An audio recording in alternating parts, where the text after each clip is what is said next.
ഹക്കായ ദീനിന്റെ പാതയിൽ ഫാത്തിമ മാതൃക പൂവായി തിളങ്ങിയ രാജാത്തി. മഹദികൾക്കാകെയും മാതൃകയാണവൾ ഫാത്തിമത്ത് സഹ്റ. ഫാത്തിമത്ത് സഹ്റ അഷ്റഫുൽ അംബിയ രാജാവിൻ പൂമകൾ ഫാത്തിമത്ത് സഹ്റ.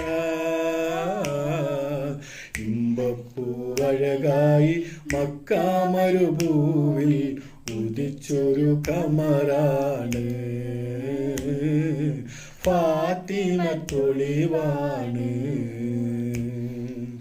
അഷ്റഫുൽ അംബിയ രാജാവിൻ പൂമകൾ ഫാത്തിമത്ത് സഹ്റ.